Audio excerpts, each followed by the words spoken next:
tentando ser uma pessoa menos triste e tentando não achar tudo uma bosta, mas isso aqui me faz querer cometer um crime.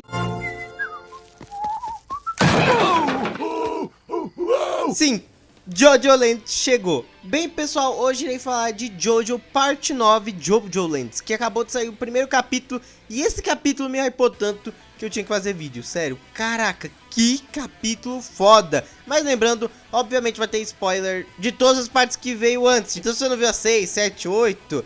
não veja esse vídeo, porque vai ter spoiler dessas bagaças, tipo, é meio óbvio. E uma coisa curiosa é que eu acertei o nome do stand desse novo Jojo. Bem, essa parte se passa, pelo menos inicialmente, no Havaí, mais especificamente na ilha de Honolulu, eu acho que é assim que se pronuncia, e a gente vê um policial bem escroto, por assim dizer, pois ele vai lá no carro e ele tenta parar uma garota e um moleque. Obviamente o moleque aqui é o Jojo dessa parte, mas calma, tem mais surpresa aí no meio. E esse cara simplesmente tava inventando uma desculpa atrás da outra pra ferrar os dois, e como eles me falam, pô, a gente não tem nada demais, não tem nada de errado. Até que o cara decide vasculhar, falando que tem algo de errado. E quando eu digo vasculhar, é porque ele olhou pro corpo da garota, viu que ela era bem bonita e esbelta, e tentou passar a mão onde não devia. Eu não vou mostrar a imagem, porque o cara literalmente tá assediando a mina. Mas ele descobre, na hora, que essa garota não é uma garota. Bem-vindo ao século XXI, ô espertinho! Mas mesmo assim, ele passa a mão lá embaixo e fala que isso só deixa ele mais excitado.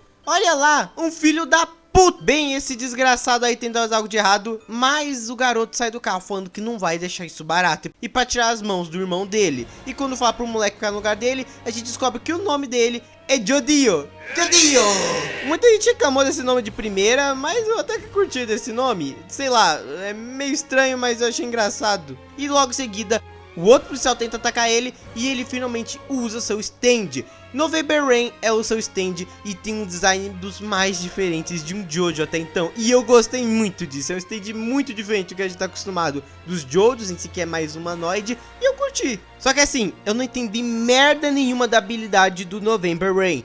Basicamente ele faz chover, tá até no nome dele, faz referência à música, inclusive, e eu acertei. Quando tava escrito November aqui na blusa dele, já pensei, pô, vai ser essa bagaça aqui. Só que eu não esperava que o poder dele tinha a ver com chuva também. No caso, ele faz chover alguma coisa. Essa coisa esmaga o policial, as lágrimas. Eu não entendi. Pelo que parece, vamos explicar depois melhor o poder desse stand. Mas nesse capítulo é bem estranho. E quando o outro policial, que é um stu de merda, se é que me entende, bem, tenta atacar ele, o irmão dele acaba contra-atacando usando seu stand. Seu stand também já teve seu nome revelado. E o nome é Smooth Operators, que pelo que parece consegue mudar as coisas de forma, inclusive deforma a cara do cara e também esmaga ele logo em seguida. Quando eles veem que, bem, a gente fez merda, a gente deu uma exagerada, inclusive porque o Jodio ainda tava chutando o desgraçado, bem, está com fogo em tudo, principalmente porque eles tinham sido gravados, e vão embora. Inclusive, aquele carro não era deles mesmo e nem a carteira de motorista que ele entregou era dele no final das contas, usou o stand para mudar a forma da carteira. E olha só, quando eles chegam lá, bem, eles não iam nadar porcaria nenhuma e nas pranchas de surf havia drogas. Sim, 2 traficantes de drogas. O quê? E o mais engraçado é que se você para pensar Jodio pode ser uma referência a Giorno Giovanna, que é tanto de Dio quanto Jojo por causa da pronúncia em italiano. Então talvez isso aqui realmente seja a versão alternativa do Giorno. E ironicamente esse Giorno aqui vende drogas, enquanto o original abominava esse ato, mano. Eu não tanquei porra aqui. E temos mais informação sobre o que vamos esperar dessa história. Essa não é uma história normal de Jojo. Essa é a história de como eu me tornarei um multimilionário. É bem diferente do que a gente tá habituado, né? Pelo menos a história do cara onde ele fica ricaço. E ele dá uma de Midoriya falando que ele vai ser o herói número 1, só que nesse caso aqui é milionário mesmo. Mas vamos por partes. Ele também diz que o nome dele é Jodio Joestar e o nome da sua irmã é Dragona Joestar. E eu vou chamar de ela por enquanto, até pelo menos a gente ter mais informação, porque assim, gente, eu vi esse cam brasileiro usando ele, mas começou uma puta discussão, porque na japonesa tá meio neutra. Tipo, tanto na inglês tem alguns lugares que tá ri, quanto outros tá shi. Então tá uma confusão desgraçada. Então pra evitar treta, eu vou chamar de ela, tá? Como se fosse uma mulher trans nesse caso. Que é mais fácil evitar treta nesse caso. Mas até então, na scan japonesa, usa de forma neutra. Então não dá pra entender se é uma mulher trans mesmo, ou se no caso ele é homem mesmo, se considera homem os caras 4, só que parece muito uma mulher e se veste que nenhuma e gosta de usar enchimento.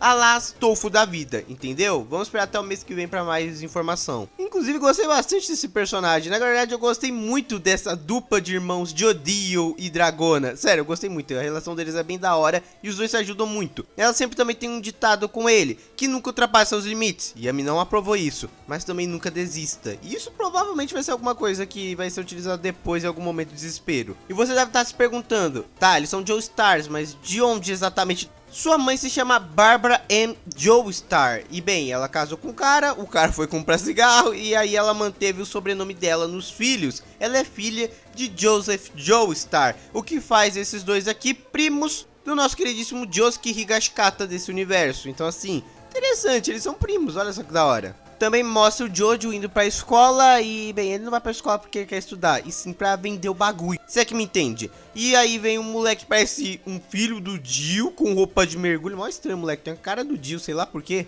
E ele pergunta onde ele compra o bagulho, etc, e ele dá até o dinheiro. E ele leva o cacete por falar isso no ônibus. O próprio Jojo depois explica que não era porque ele queria dar uma surra no cara, mas ele não pode fazer isso no ônibus, então ele tinha que disfarçar. E aí fala pra ele seguir aquele cara e ele ia saber onde tá o bagulho depois de pagar. E simplesmente ele foi lá e pegou a droga com um cara que deu a localização pra ele que tava no patinete. A gente também entende um pouco mais da vida do Jodio. Ele começou com um aviãozinho que ficava entregando as coisas, só que ele fazia o serviço dele muito bem. Então ele ganhava sempre uma gorjetinha, mas foi aumentando ao decorrer do tempo. E ele foi entrando mais e mais nesse submundo e agora ele é literalmente o cara que trafica essa bagaça. O cara vai virar o Pinkman logo logo, você vai ver. Garoto espertinho. Ele tá quase nesse nível, só não pode usar droga, não trabalhamos com drogados, né? E ele também fala muito sobre o mecanismo. Ele compara de primeira com o sistema, mas diz que são coisas diferentes. Ele fala mais sobre a confiança absoluta. Uma coisa que nem a polícia ou a lei pode te dar é a confiança absoluta sobre as pessoas. E como isso muda o seu papel na sociedade. Ele fala que é alguma coisa muito maior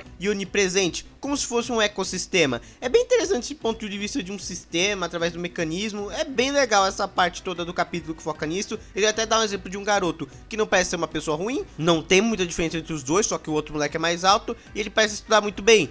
Mas ele sofre bullying pra cacete na escola, enquanto ele é o rei delas. Então é bem interessante que ele mostra que justamente a mãe dele conversa com todo mundo tem contato ali, como a confiança faz um efeito diferente dependendo das pessoas. E isso vai ser importante porque parece que toda a história vai girar em torno desse mecanismo. Ele começa a se achar um tiquinho, porque essa história de como ele vai se tornar um multimilionário talvez esteja sendo meio prepotente, só um pouquinho. As convicções dele, o jeito que ele se expressa lembra um pouco realmente o Dior, pelo menos aquele negócio de eu vou alcançar meu objetivo e dane-se o resto. É bem interessante. A diferença é que esse aqui vem de droga e esse aqui era contra. Nice. A gente também conhece um pouquinho mais do Paco. Ele tem uma vontade absurda de roubar coisas, tanto que a gente vê a Dracona vai lá puxar a orelha dele e fala: ô, seu desgraçado, devolve pro cliente. Seu stand que se manifesta nos seus músculos se chama The Hustle, pelo que tudo indica. Até fala, ele era gordinho até uns 2 anos atrás, mas agora tá bombado, shapeado. E ele também fala que ele tem uma orelha partida porque o pai dele cometia vários abusos com ele em casa. E aí ele ficou com a orelha desse jeito. Até que a loja fecha e aí quem chama eles é a sua chefa. Bem, eles trabalham numa boutique que é só uma fachada e bem, a diretora da escola, que também é dona dessa loja, se chama Meryl May. O Jodio dá as informações que ela tem um marido bonitão, uma porrada de filho e que ela é a chefe deles, que dá os serviços, por assim dizer, de todos os tipos. E agora ela ia pro maior, um diamante que é caro pra cacete, em torno de milhões de dólares, e que eles iam ganhar 2%. Só que assim, 2% já é milhões pra eles. Como o próprio Jodio pensa, talvez isso seja meio difícil de vender no mercado negro. E realmente tem isso. Alguns produtos são tão caros lá que é meio complicado você vender por um valor tão absurdo. A mesma coisa você roubar uma grande quantidade de dinheiro. É meio foda, por isso que existe a lavagem de dinheiro justamente pra isso. E é bem interessante. Essa parte de Jojo, o jeito como eles estão explicando e entrando nesse submundo, tá me lembrando pra cacete Breaking Bad. Eu tô gostando muito, porque eu gostei de Breaking Bad. Eu assisti ano passado, curti pra caramba. Só tá faltando um Saul Goodman aqui pra me divertir mais ainda. Diga meu nome. É Heisenberg. Você acertou na mosca. Eles aceitam, mas tem um porém ainda, pois eles vão ter que ir com um novo membro, que é aquele cara da escola lá, drogado, chapado de antes. Não trabalhamos com drogado. Se preocupa não, ele é um bom aluno, ele é gente fina, ele não é drogado, eu acho. Então tá de boa, vocês vão sair com ele. Eles nem questionam muito e aceitam um cara que é mó relax, tipo, O cara é mó paz e amor, sei lá, parecendo o filho do Jill pra mim, sei lá por quê. Mas uma coisa interessante é que ele fala que se ela tava mandando 4 pessoas, é que iria ser necessário 4 pessoas. E olha só, eles iriam invadir a casa de um japonês ricaço que tá aí de férias e que não estaria naquele momento. Porém, era pra ter cuidado. E vamos lembrar, japonês ricaço com diamante. Eu pensei em 2 possibilidades. Poderia ser o próprio Joseph, o avô deles, seria interessante, porque tecnicamente ele é neto de uma japonesa, e eu sei lá onde ele nasceu, né? Ou poderia ser alguém do Higashikata, eu não lembro dele ser ele tão rico assim, mas, bom, poderia ser, né? Passou já um tempo considerável. Inclusive, eles até citam Covid nesse capítulo, então assim, no mínimo é depois de 2020. Enquanto a parte 8 se passa em 2011, então assim, tá bem recente essa parte. Eu achei a parte mais grudadinha com a nossa época, mas o capítulo finaliza de uma maneira meio estranha, com o próprio Jodio dizendo que não importa se fossem 4, não importa na verdade quantas pessoas fossem, não iria mudar o resultado do que aconteceu e nada seria o suficiente. O que significa que o que eles enfrentaram lá era muito maior do que eles imaginaram.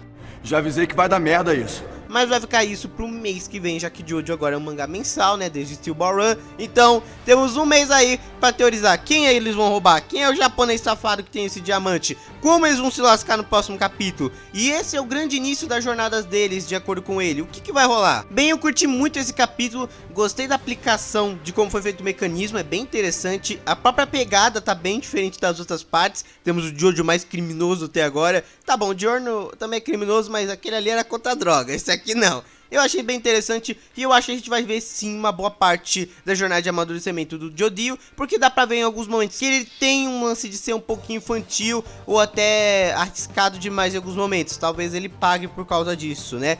Fico feliz que acertei o nome do stand, November Rain, né, do Guns N' Roses. Achei muito foda isso, acertei, caraca.